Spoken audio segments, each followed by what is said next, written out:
All right, let's talk about another team, man.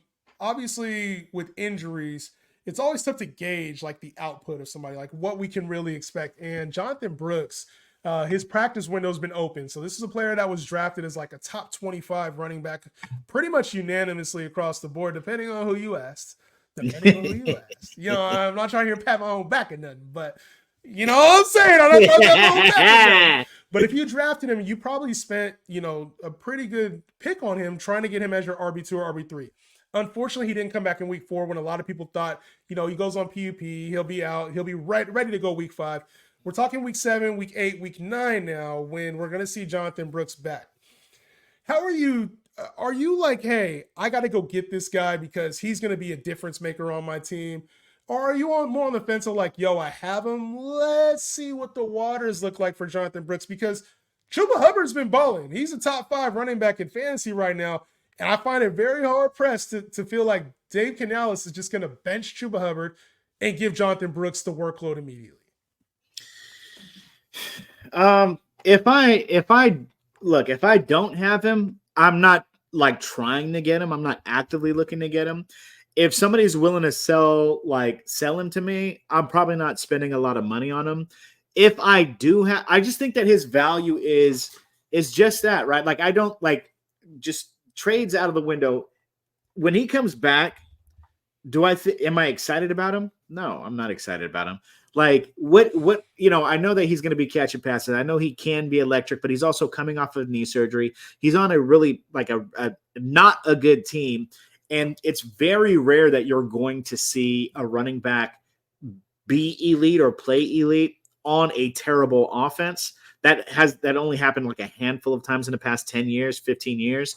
Like I think he's just going to be serviceable. I think he's going to be like a back end wide receiver too, flex worthy type of running back. This is the player everybody's like, oh, he would have been a first round pick if he wasn't hurt, if he wasn't coming off the ACL. And oh my gosh, this is the next Todd Gurley. And it's like, you don't always see that in year 1. Like Todd Gurley was an outlier. That season was an outlier for him coming off of the ACL, and not everybody rebounds the same way. Obviously, this one is taking Jonathan Brooks more time to get back. People that were drafting were assuming he would be ready week 1 in the offseason. Like that was the early talks. Yeah. And then right before the season started, that's when it was announced he'd be on PUP. So I think overall, it's like, I think the community is a lot higher than even like the real NFL, and the team's expectations are, this is a losing team. It's not like they're going to the playoffs. So you have to take that into account. Like they're going to want to see the development, but you don't want to injure your star running back again. Like it doesn't make sense when you have a guy that's capable, had 90 yards in the last 4 games in Chuba Hubbard since Andy Dalton's taken over, 90 yards in every game, 4 catches in every game. He's been able to carry the workload. So I think the bye is coming up for this team in week 11. If we're going to see a slow phase in for Jonathan Brooks, maybe somewhere in the 5 to 8 carry range, something to get him comfortable on the field. Remember, he's a rookie, no training camp. This 21-day practice window is really his offseason. We got to chill on the expectations for Jonathan Brooks, and maybe after week 12, we can start talking about him as like potentially a flex candidate. You see it in Buffalo right now. Ray Davis, is he going to get more of a workload? Tyrone Tracy, is he going to get more of a workload? Braylon Allen is going to get... A lot of times we think these rookies are going to come in and do a lot of work. It takes an injury before we see them really produce on the field. You see, I think it's different though. In a lot of cases like that, you gave the examples of Ray Davis and Tyrone Tracy. Well, these teams have something to play for, right? New York is, they have talent to play. They have talent, and they're not a bad team, right? They're still right there in it. Buffalo's obviously elite. Carolina doesn't have shit, right? And in fact, their glory boy of last year has proven to be absolute garbage. So the one thing that they have going for them offensively is Jonathan Brooks. That's the one thing that's going to make their fans happy. So they wouldn't play him if he's like, if they know he's not fully healthy. I don't think that.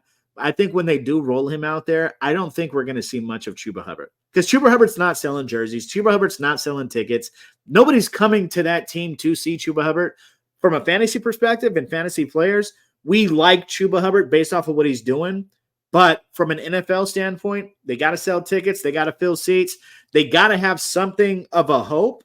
And right now, this is the only real thing that they're banking on. So I think when he does come back, then I think he's going to take the reins, right? They're going to make sure he's healthy. But when he does take the reins, I don't think Chuba Hubbard's going to be in the conversation because of that.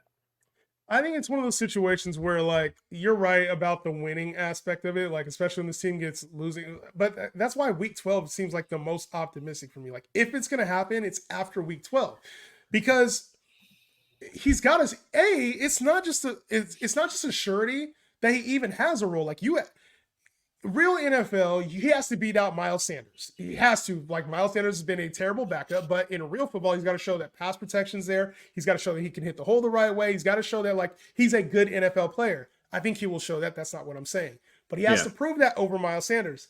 Then he has to be able to prove that over Chuba Hubbard as well. So I think a lot of times we give rookies like this ultimatum. We're like, yo, you're going to come in and immediately be the guy. Even Blake Corum in LA, it's like we didn't even see him get carries until just recently. He was barely seeing the field, and that was a player that was talked up this entire offseason too. So coming off the injury as a rookie with two running backs who are veterans in the league, one of them is playing really well.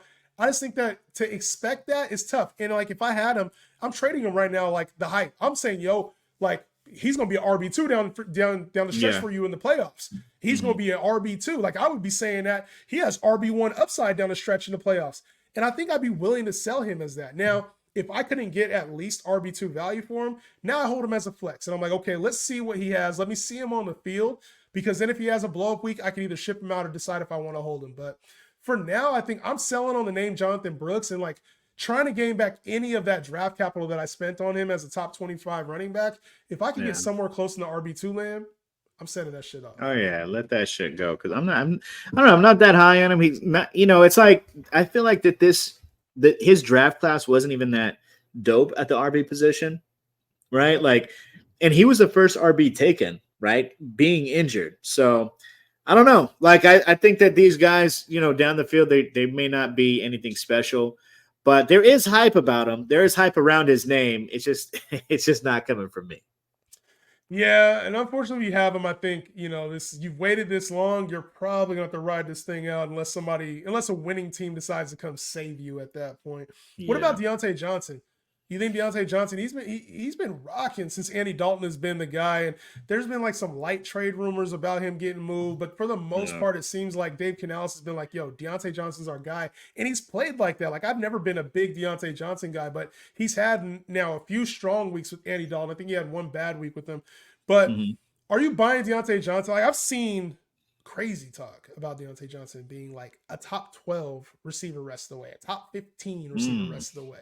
Shit. I think if I had Diontae Johnson, I would be looking to capitalize on anything. Yeah, anybody that believes he's the top 15, top 12 guy the rest of the way, send that shit up. Yeah, there's just so much shit with Diontae Johnson, right? It's like, like when you're looking at, losing teams and players that they may sell, right? Like the teams themselves.